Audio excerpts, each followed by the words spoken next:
La semana pasada nos quedamos en la última parte donde todo esto se concluye que la madurez espiritual es aborrecer el pecado. Voy a retroceder un poquito para poder continuar, ¿verdad? Entonces la madurez espiritual es aborrecer el pecado, ser libre del pecado y sus consecuencias. Es una nueva criatura que ha comenzado a caminar por un sendero diferente que se llama Cristo Jesús. ¿Cuántos dan gloria a Dios? Gloria a Dios. Yo creo que todos vamos a aprender, no necesariamente solamente los que van a dar ese paso, sino es como un, ¿cómo se llama? Repaso, ¿verdad? Y un recordatorio para que no perdamos el rumbo de lo que somos como hijos de Dios. Es el camino, la verdad y la vida, Cristo. Amén. ¿Para qué nos sirve alcanzar la madurez espiritual? Es una pregunta. Yo quiero que tú lo anotes, tú debes hacer tus anotaciones. Es una pregunta que continúa de una respuesta. Bueno, una persona que ya es madura espiritualmente, primero, su fe está fundada en Cristo. ¿Sí estamos de acuerdo? No está fundada en el pastor. No está fundada en ningún hombre. No está fundada en la iglesia. Está fundada en Cristo, porque la iglesia depende de Cristo. Amén. Amén.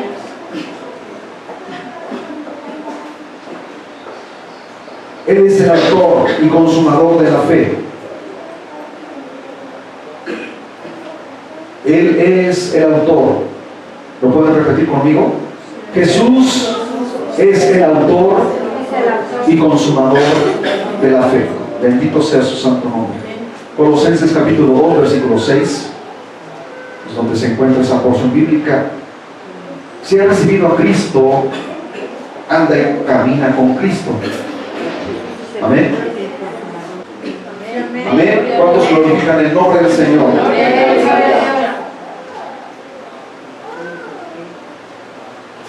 Camina con Cristo, está arraigado y sobreedificado en Él.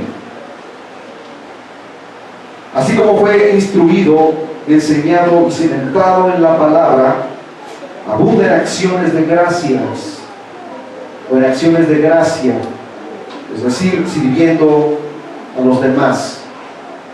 Un cristiano, su función es servir a la iglesia. No tengamos el concepto equivocado de que es el pastor el que sirve a la iglesia. La iglesia es la que se encarga de servir a la iglesia en el ministerio. Hay diferentes ministerios.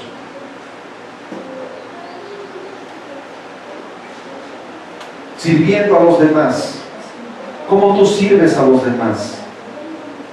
¿De qué manera eres servicial dentro de la iglesia? ¿De qué manera trabajas dentro de la iglesia? ¿Qué haces por la iglesia de Cristo? Cuando trabajas por la iglesia, trabajas para Cristo. Amén. Porque la iglesia, hermanos, se sostiene por la palabra de Dios. Aleluya. Por Cristo Jesús. Él es el autor y consumador de la fe. Colosenses 2:6. Ya dimos la cita. ¿Cómo sirve a la iglesia, hermanos? En oraciones. Anótenlo, por favor. Ministrando, consolando. Ministrar es, hermanos, cuando alguien se encuentra en una necesidad, cuando alguien está enfermo, cuando alguien está necesitado. Ves a tu hermano padecer, que se quedó sin trabajo, su esposo, su esposa, sus hijos no tienen para comer. Tú llevas y suples esa necesidad. No solo le dices, mi hermano confía en el Señor va a suplir, y tú tienes para darle. ¿No dice así el apóstol Santiago? Ya han leído el apóstol Santiago, hermanos, donde dice que ¿cómo nos vemos nosotros diciéndole confía en el Señor y tú teniendo no le das? Si vamos a la iglesia, hay un enfermo, no le dices al pastor, pastor, puede ir, ¿verdad?, a orar por este enfermo. Tú vas y oras por él. Amén. Somos serviciales. Dios nos ha llamado a servir. Dios nos ha llamado a ministrar. Oras, le compartes de la palabra, lo alientas, le dices sigue adelante, Cristo está contigo, tú no estás solo, y le lees la palabra y le recuerdas la palabra, oras por él, lo ministras, consolando y enseñando las promesas de la palabra de Dios, alentando a los desalentados, orando por las necesidades, por los enfermos, viendo por las necesidades de los demás, viviendo en plenitud en Cristo para no ser engañados con filosofías y huecas sutilezas. Un cristiano no tan solo ministra y sirve en la iglesia, sino que también es una columna, es un pedestal. No se deja llevar por falsas doctrinas, por huecas sutilezas, no se deja influenciar por las tradiciones de los hombres conforme a los rudimentos del mundo, sino conforme a Cristo.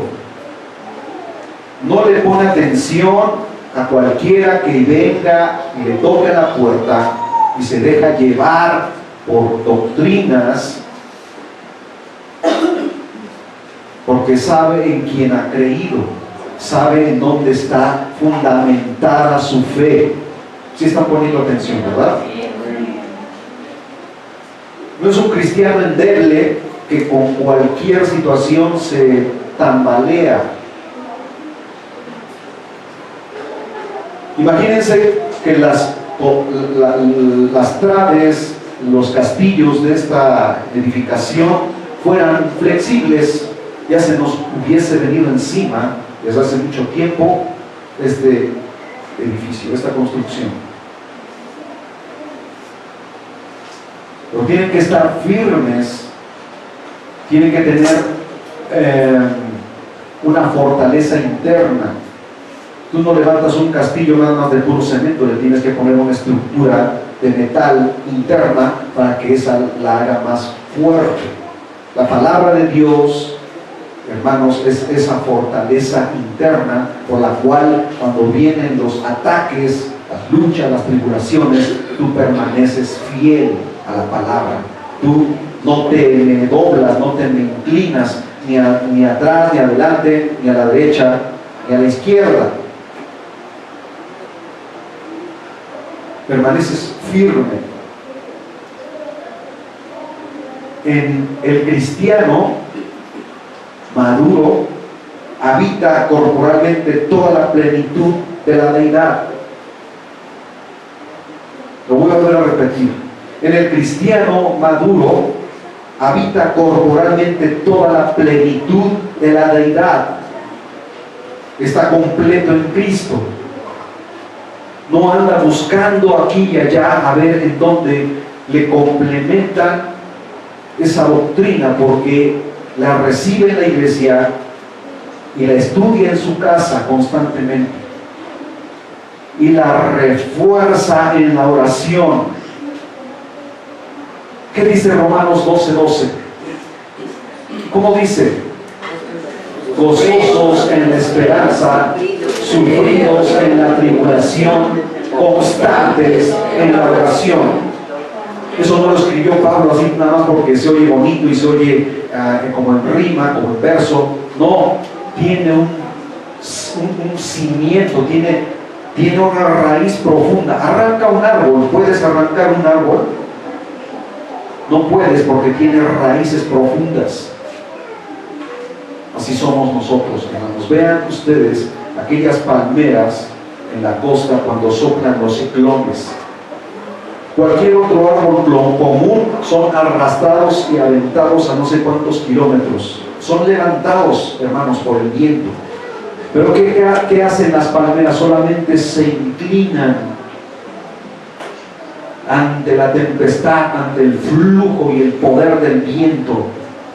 Hermanos, ante el ímpetu del viento. Y cuando pasa, se vuelven a enderezar. Así somos nosotros como cristianos maduros. Viene la tempestad, viene, hermanos, los problemas, las necesidades, las luchas, las tribulaciones.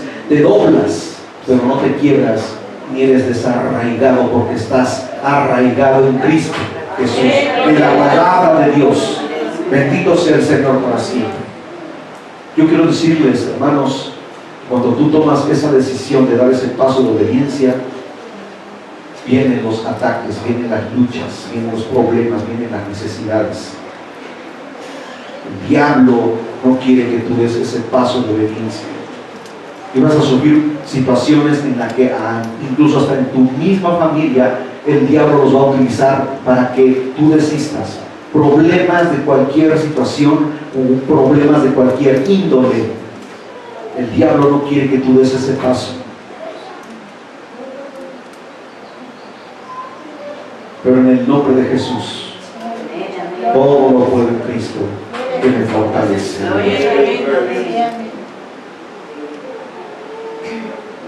Está completo en Cristo Jesús, aleluya. Ya no vive conforme a la carne, sino conforme al Espíritu. Está muerto para el mundo y vivo para Cristo.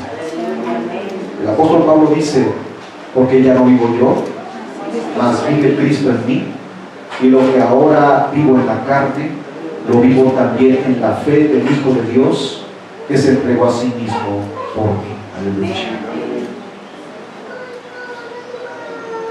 No se envanece, no es una persona vanidosa, ni existe arrogancia en él, no se jacta, es una persona sencilla.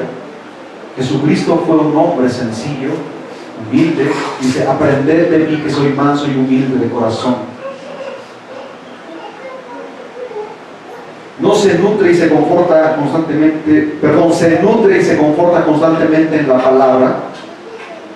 O sea, busca los pastos verdes constantemente, en virtud de que todo el cuerpo, nutriéndose y uniéndose por las coyunturas y ligamentos, crece con el crecimiento que da Dios.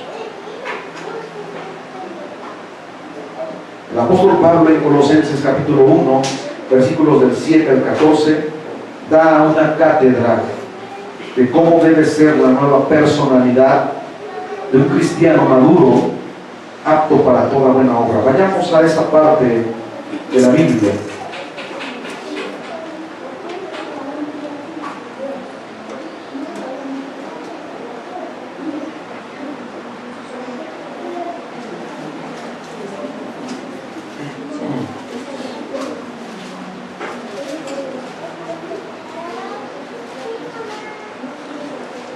Colosenses capítulo 1, versículos del 7 al 14. Voy a leerlo en voz alta y ustedes me siguen con su vista, hermanos. Gloria a Dios. Dice, como lo habéis aprendido de Epafras, nuestro consiervo amado, es un fiel ministro de Cristo para vosotros, quien también nos ha declarado vuestro amor en el Espíritu, por lo cual también nosotros, desde el día que lo oímos, no cesamos de orar por vosotros y de pedir que seáis llenos del conocimiento de su voluntad en toda sabiduría, inteligencia e inteligencia espiritual, para que andéis como es digno del Señor, agradándole en todo, llevando fruto en toda buena obra. Amén. Y creciendo en el conocimiento de Dios, versículo 10, fortalecidos con todo poder, conforme a la potencia de su gloria, para toda paciencia y longanimidad. Vean nada más, hermanos, los términos que utiliza el apóstol. Fortalecidos, versículo 11, con todo poder, con todo el poder de lo alto, ¿sí? Conforme a la potencia de su gloria, para toda paciencia y longanimidad. ¿Qué significa longanimidad? Algo que se prolonga, hermanos. Con gozo, dando gracias al Padre, que nos hizo aptos para participar de la herencia de los santos en luz, el cual nos ha librado de las potestades de las tinieblas. Vean lo maravilloso, lo hermoso de la palabra, hermanos. Nos ha librado de las potestades de las tinieblas y trasladado al reino de su amado Hijo. Oh, gloria a su nombre. En quien tenemos redención por su sangre, el perdón de pecados. Gloria a nuestro Dios. Vamos a ir desmenuzando cada versículo que acabamos de leer. Versículo 7 pone como ejemplo a Epafras como un fiel ministro de Cristo para servir a la iglesia. Pablo no se pone celoso de que haya otro, sino al contrario, él da gloria a Dios porque hay hombres realmente que han madurado en la fe. Gloria al Señor para siempre. En el versículo 8, que no tan solo es de palabras, sino en hechos a través de su amor en el Espíritu hacia la iglesia. Esas son las acciones de un cristiano maduro, hermanos. Es constantemente servicial. No es una persona que juzga, que constantemente señala. Es una persona que ora por las necesidades, por aquellos que todavía no se afirman y que necesitan que la palabra los fortalezca, orando unos a otros en oraciones y ruegos, dice la Escritura. Versículo 9, por lo cual desde que lo oyeron todos, nadie ha cesado de orar los unos por los otros, pidiendo a Dios sean llenos del conocimiento de su voluntad en toda sabiduría e inteligencia espiritual. ¿Sí estamos de acuerdo? En el versículo 10, para que caminéis como es digno en el Señor, dando buen ejemplo. ¿Cómo podemos dar ejemplo nosotros, hermanos? No seamos fariseos. Los fariseos no formaban parte de la iglesia de Cristo. Eran personas que constantemente juzgaban a los demás, que juzgaban a los discípulos, que juzgaban a las personas que querían seguir a Cristo y se enojaban y eran piedra de tropiezo para aquellos que seguían a Jesús. Para que caminéis como es digno en el Señor, versículo 10, dando buen ejemplo. ¿Amén? Agradables en todo, no en ciertas cosas, hermanos.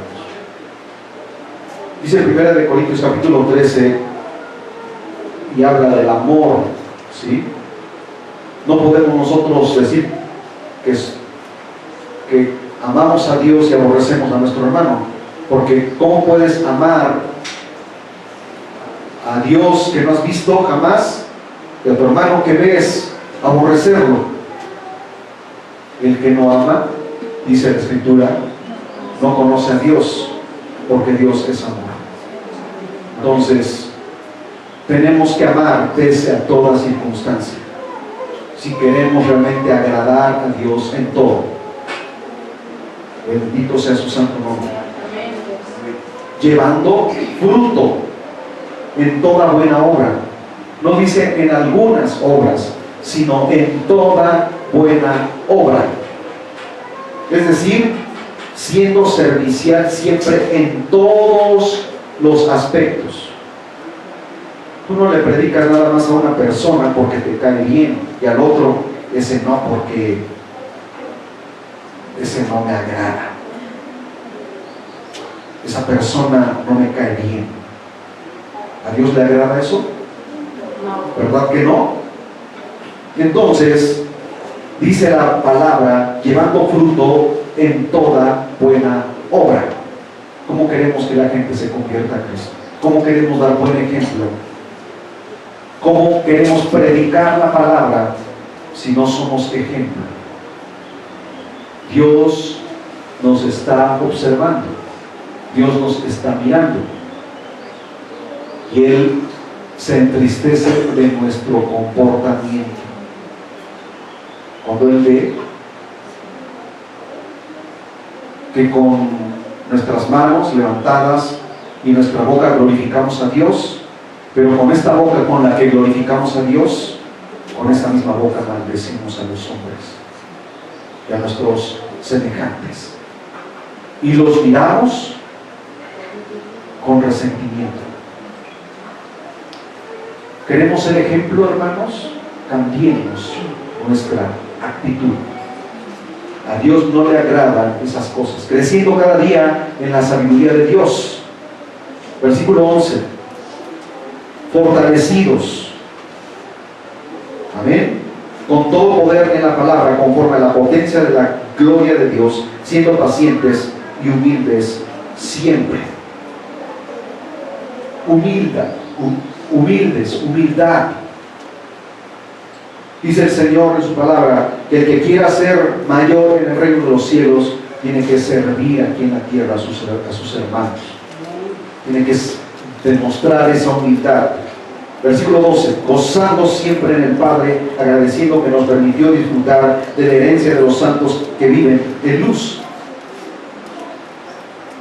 Versículo 13. El cual nos libró de la autoridad de las tinieblas, nos trasladó al reino de su amado Hijo. Antes éramos hijos de las tinieblas. ¿Cuántos saben eso, hermanos? Sí, éramos hijos de las tinieblas. Pero cuando Él nos rescató, no tan solo nos hizo hijos de Dios, sino que dice la palabra en el versículo 13 que nos trasladó al reino de su amado Hijo. Somos partícipes de Él. Somos coherederos con Cristo, dice el apóstol Pablo. Versículo 14. En Cristo que nos rescató por su sangre y en quien tenemos perdón de nuestros pecados. Si Él nos perdonó, ¿quiénes somos nosotros para señalar a los demás? Para juzgar a los demás, para decir, tú eres digno, tú no eres digno. ¿Quiénes somos nosotros, hermanos? ¿Cómo nos vio Dios a nosotros? Él dijo, tú sí, tú no, tú no me caes bien, tú sí me caes bien, tú sí me agradas, tú no me agradas. Dice el Señor, porque misericordia quiero y no sacrificios, porque obediencia quiero y no sacrificios. No nos demos golpes de pecho.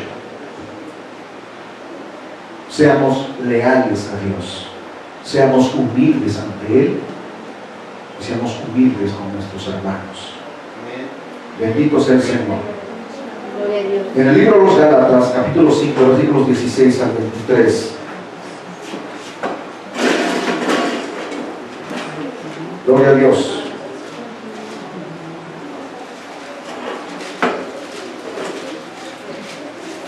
Efesios, está después de Efesios. Gloria a Dios.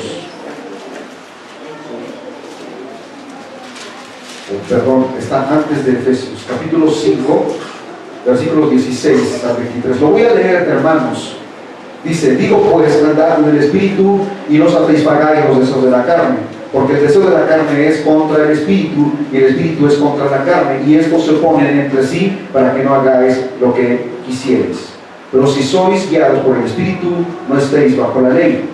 Y manifiestas son las obras de la carne, que son adulterio, fornicación, inmundicia, lascivia, idolatría, hechicerías, enemistades, pleitos, celos, iras, contiendas, disensiones, herejías, envidias, homicidios, borracheras, orgías y cosas semejantes a estas, acerca de las cuales os amonesto, como ya os lo he dicho antes, que los que practican tales cosas no heredarán el reino de Dios. Hasta el versículo 23. Mas el fruto del Espíritu es amor, gozo, paz, paciencia, benignidad, bondad, fe, mansedumbre. O sea, seamos mansos, seamos humildes, templanza, solidez, ¿sí? Contra tales cosas no existe ninguna ley. Bendito sea el Señor. Amén. Gloria a Dios. Gálatas del 25 al 26. Si vivimos en el Espíritu, andemos también por el Espíritu. No nos hagamos vanagloriosos y irritándonos unos a otros. O sea, no te enojes con los demás. Más bien ora a Dios pidiendo por los demás y que Dios cambie tu actitud. Amén. Dice, no nos hagamos vanagloriosos, irritándonos unos a otros, envidiándonos unos a otros. La envidia corroe, hermanos. El enojo corroe. Y todas esas cosas producen raíces de amargura. Y aquí podemos poner un ejemplo también claro, que cuando una raíz es profunda, no la puedes arrancar tan fácilmente. Así como hablamos de las cosas positivas, de las cosas que en tu vida espiritual te bendicen, a ser arraigados de una manera espiritual, hermanos, de tal manera que agrademos a Dios, también existen raíces en la que en tu vida, cuando no le pides a Dios que te ayude, se van introduciendo en lo más profundo y cuesta mucho trabajo arrancarlas. Y aquella persona cristiana no es feliz. Amén. Amén. Aunque son muchos los aspectos a considerar en la madurez espiritual, aquí solo se han tomado en cuenta algunos de ellos. No podemos pasar desapercibido dentro de la madurez espiritual la preeminencia del amor. Hermanos, sería totalmente contradictorio que tú dices, yo amo a Dios y Él me ama a mí, y aborreces a tu hermano, aborreces a tu prójimo. En una ocasión, una persona le preguntó a Jesús, ¿y quién es mi prójimo? Y Él le da el ejemplo de aquel hombre que fue asaltado en el camino y lo dejaron medio muerto, y pasó un sacerdote, pasó un, ¿cómo se llama? Sí, pero pasaron tres personas, un sacerdote, un israelita, un levita y un samaritano, y los dos pasaron de largo y no le hicieron caso, y el samaritano lo vio, se compadeció de él, le curó las heridas, lo cargó en su borrico, lo llevó a un mesón, y como él tenía que seguir de largo, le pagó al mesonero todo el tiempo que estuviera ahí hasta que se recuperase. Y si habría algo que quedase a deber, dice, a mi regreso yo te lo pagaré. ¿Quién de nosotros hace eso, hermanos? Y entonces Jesús le dice, ¿quién hizo bien? ¿Los dos primeros o el que se compadeció? Y dijo, el que se compadeció. Bueno, pues ese es tu prójimo y tú tienes que hacer exactamente lo mismo. Amén. Hermanos, tenemos tanto que aprender. Nosotros no podemos decir, ¿verdad?, que somos cristianos cuando actuamos totalmente contrario a la luz de las Sagradas Escrituras. Nos estamos equivocando. Vivimos no una vida cristiana, sino una religiosidad. Tenemos que cambiar el rumbo. Nos hemos salido del camino, nos hemos desviado de la verdad. Estamos viviendo costumbres y tradiciones.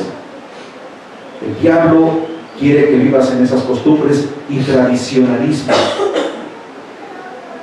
Todos juzgaban a Jesús porque sanaba a los enfermos, a los paralíticos, a los leprosos, levantaba a los muertos, se juntaba con las prostitutas, con los publicanos, con los pecadores,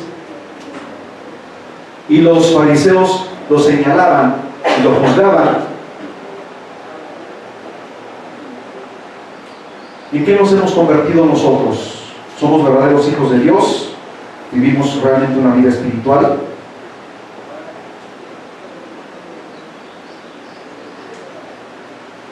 En el capítulo 13 de 1 de Corintios, capítulo 1, del versículo 7,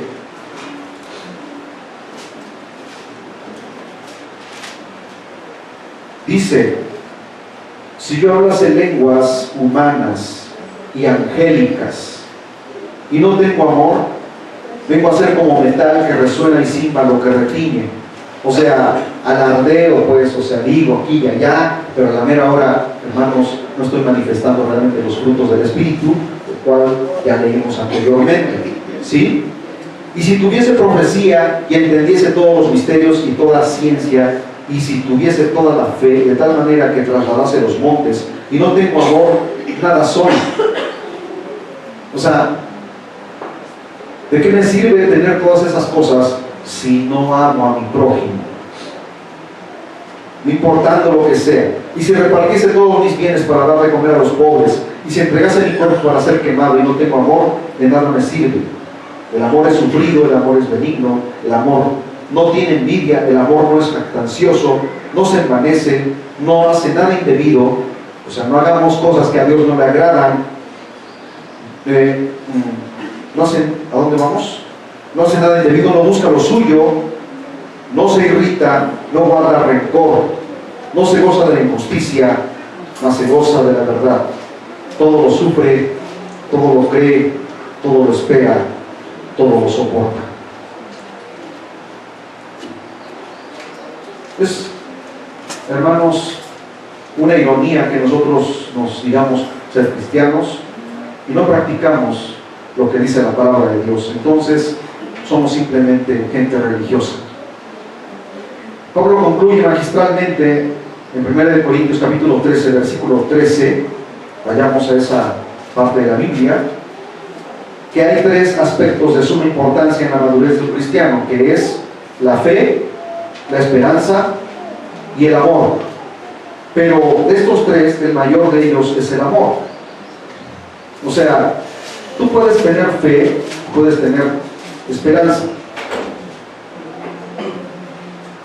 y puedes ser una persona, te puedes decir, muy espiritual, pero si no tienes amor, no eres nada.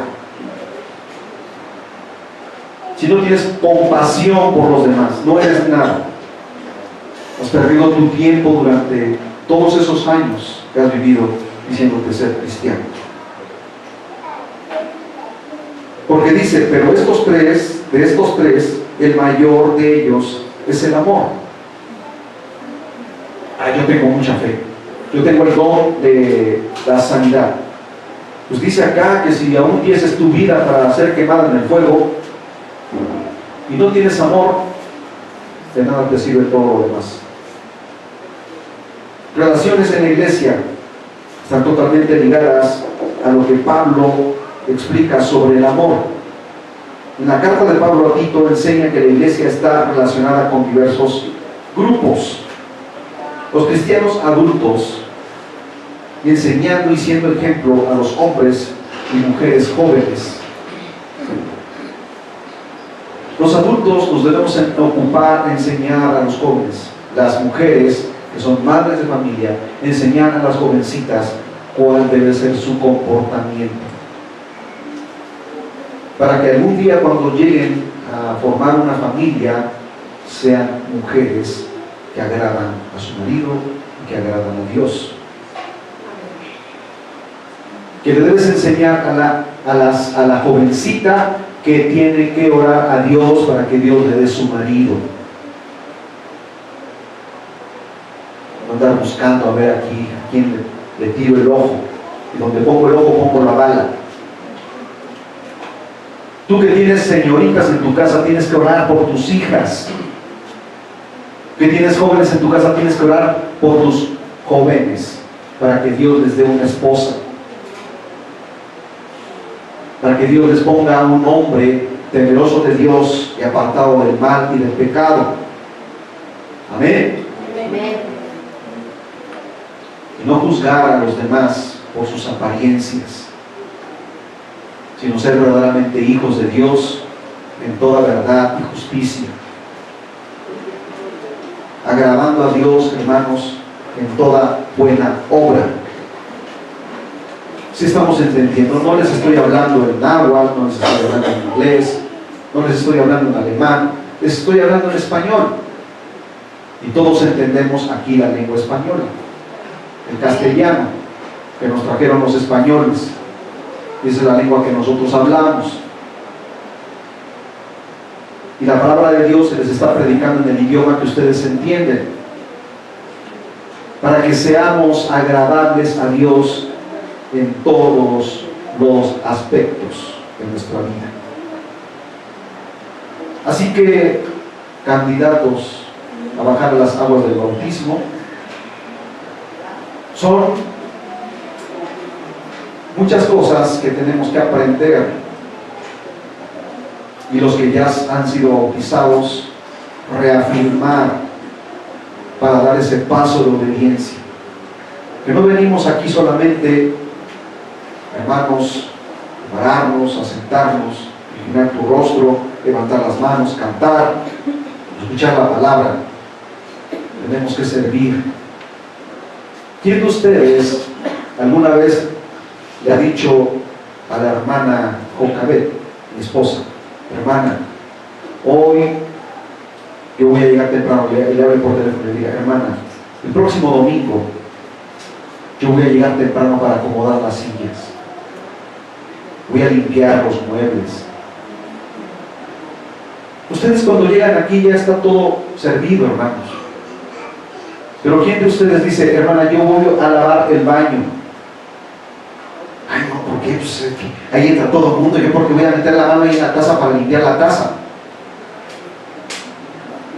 ¿Quién de ustedes se toma esa tarea o se da a esa labor de decir: no lo hago porque quiera agradar a los hombres, sino porque estoy agradando a Dios?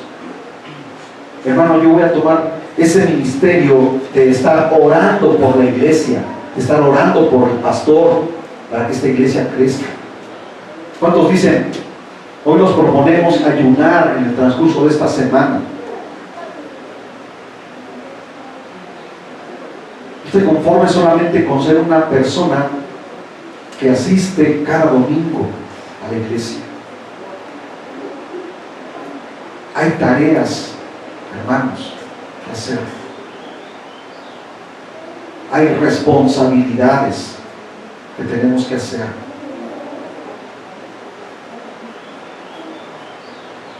Al menos que digas: yo me propongo orar,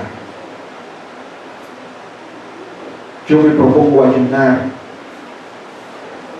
yo voy a orar por los que se van a bautizar, porque van a tener pruebas, luchas, el enemigo los va a atacar, sobre todo porque son jóvenes. No ores nada más por los que son tu familia, y no digo que no lo hagas, pero también esa es tu familia. Jesús dijo, cuando se acercaron su familia en la carne: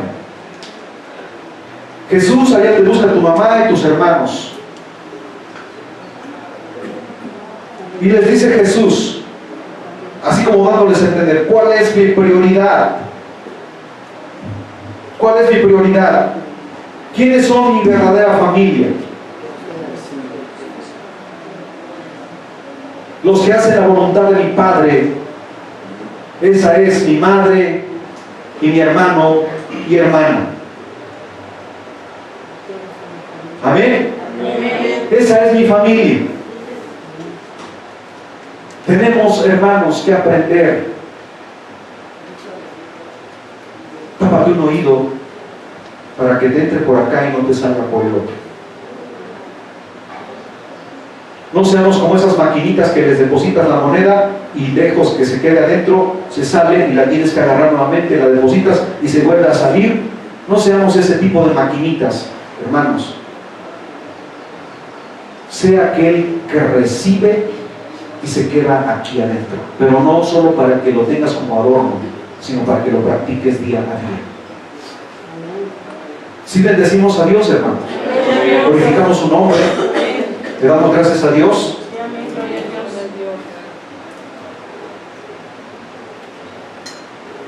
El vivir con rectitud y la relación correcta corren en forma paralela. Vean lo que acabo de decir. Vivir con rectitud y, hermanos, y la relación correcta corren en paralelo con la doctrina correcta. El trato en las relaciones con otros creyentes es una consecuencia de su fe y madurez espiritual. ¿Cómo tratamos a los demás? Vuelvo nuevamente. Y parece que, hermanos, todo desemboca en cómo tratamos a los hermanos. ¿Cómo convivimos entre hermanos? ¿Queremos que la gente realmente se convierta a Cristo? Tenemos que tratarlos con amor, no por mera conveniencia. No somos convenencieros, somos hijos de Dios y a todos tenemos que tratarlos por igual. Son almas preciosas que Cristo vino a salvar. Yo no puedo, hermanos, tratar a unos mejor que otros, saludar a unos de una forma más estrecha que otros. Si no, ¿qué dirían ustedes? El hermano Gabriel tiene favoritismos aquí. A tales personas los saluda, les pone mucha atención. A mí, cuando yo me acerco, lo quiero saludar, me desprecia, me ignora, no me toma en cuenta. Me tendré yo que preocupar por lo que dicen ustedes, pero más, no tan solo por lo que dicen ustedes o anden murmurando de mí, sino lo que diga Dios de mí.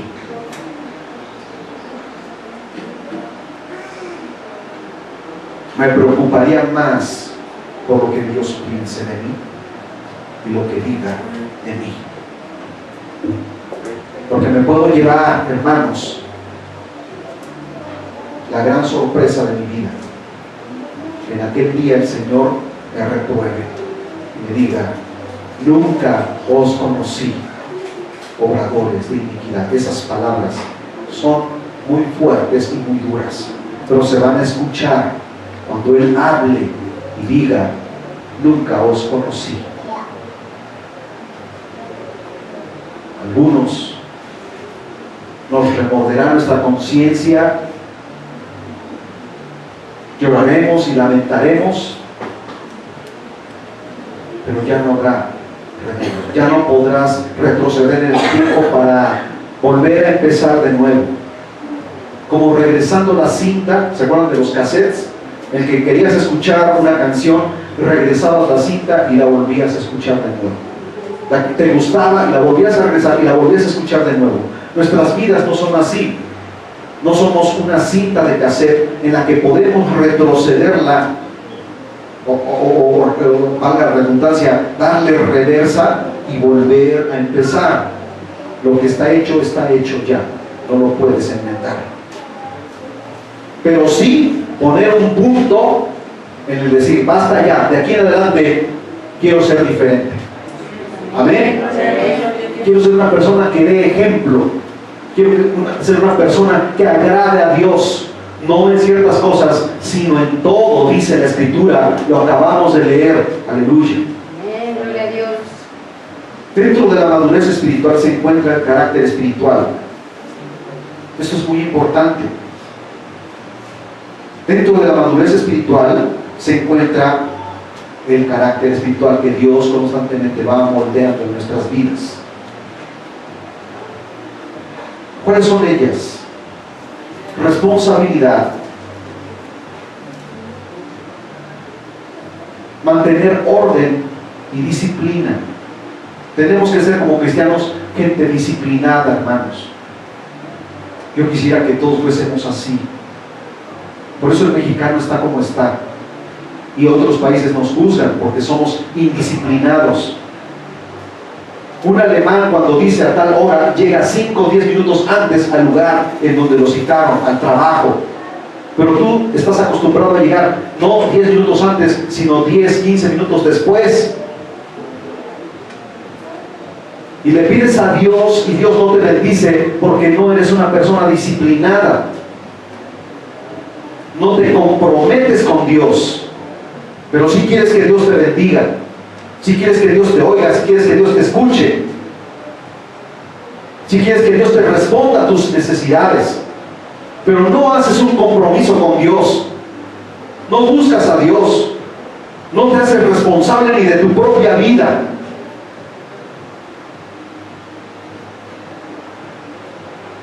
Conducta moral y espiritual en la iglesia, hermanos. No tan solo dentro de la iglesia, allá afuera. Hay un sinfín de ojos que nos observan constantemente. ¿Cómo hablas? ¿Cómo actúas? ¿Cómo te expresas? ¿Cómo te comportas? ¿Cómo miras?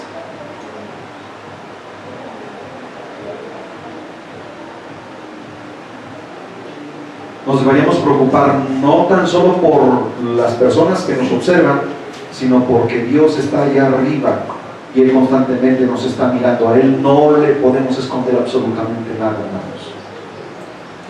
Pedirle perdón cuando ofendemos a Dios con los pensamientos, con los deseos del corazón. Tener dominio propio. Amén. Dice la palabra de Dios que nosotros como cristianos debemos tener dominio propio. El Señor nos ayude realmente a llevar a cabo esto.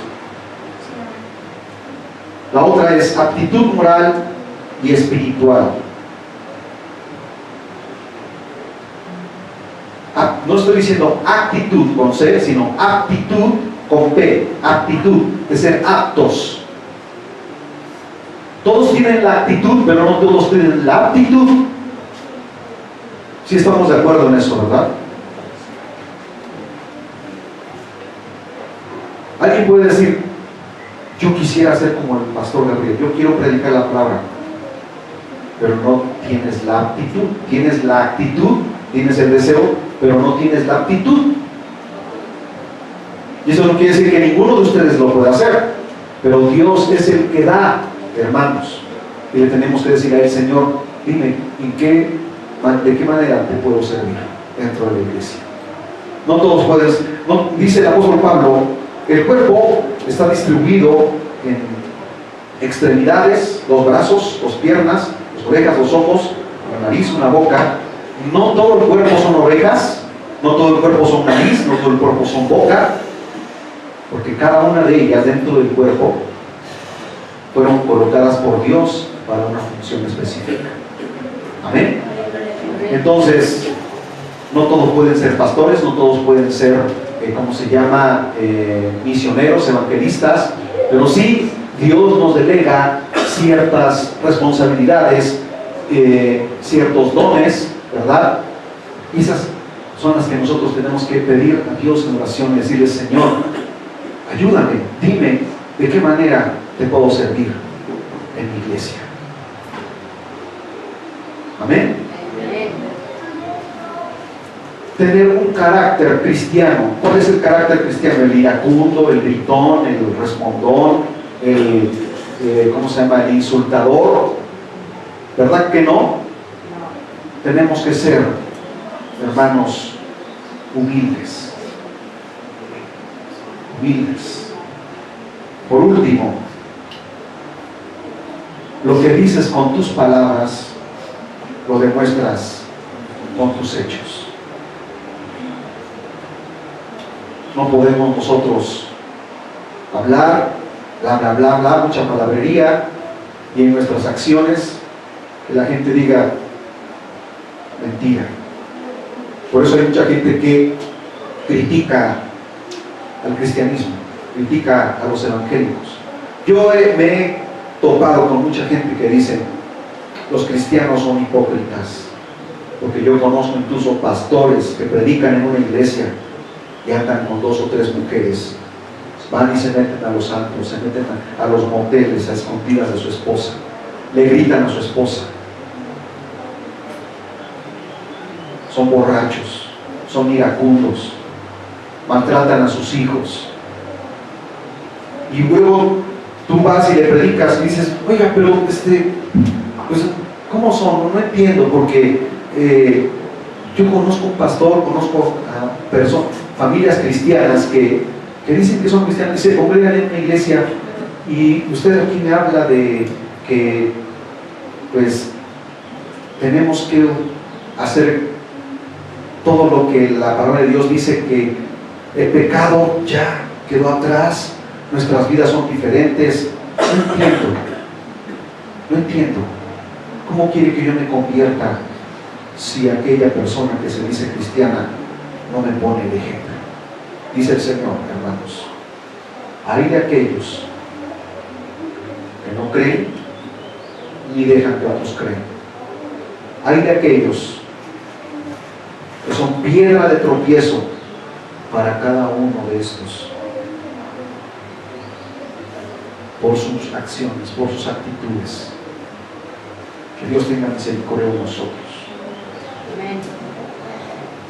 Que los que se van a bautizar aprendan que cuando das ese paso de obediencia, tienes que ser una persona que mira a Cristo Jesús y no al hombre. Que si yo me equivoco, oras por mí y no me criticas. Que si alguien se equivoca en la iglesia, tienes que orar por él y no criticarlo, no señalarlo, porque soy un ser humano, somos seres humanos y todos estamos expuestos a. Pero si el cristiano maduro, espiritual, que está fuerte, ¿verdad?, ora por su vida espiritual y ora por la iglesia y predica la palabra. Amén. Amén. Gloria a Dios. Inclinen sus rostros, por favor. Bendito Dios, te damos gracias, Señor, en esta hora. Bendecimos tu nombre, Dios mío. Sabemos perfectamente, Señor, que tu palabra es fiel y verdadera, que aquí hay un pueblo, Señor, que viene a escuchar palabra de Dios, que viene con una enorme necesidad para poder nosotros entender qué es lo que realmente tú quieres de nosotros en nuestra vida espiritual, qué es lo que tú, oh Dios, deseas de nosotros. No lo que nosotros pensemos, no lo que nosotros creamos, sino lo que tú, oh Dios, dispongas en nuestras vidas, para que seamos agradables a ti en toda buena obra. Para que, Señor, no te ofendamos, para que seamos, Señor, ejemplo a la iglesia, para que, Señor, seamos serviciales dentro de la iglesia, para que, Señor, pueda yo predicar tu palabra y el diablo no me eche en cara diciéndome que soy un hipócrita. Ayúdanos, Dios mío, ayúdanos para poder hacer tu voluntad. Que los que se van a bautizar, Señor, verdaderamente hagan un compromiso contigo,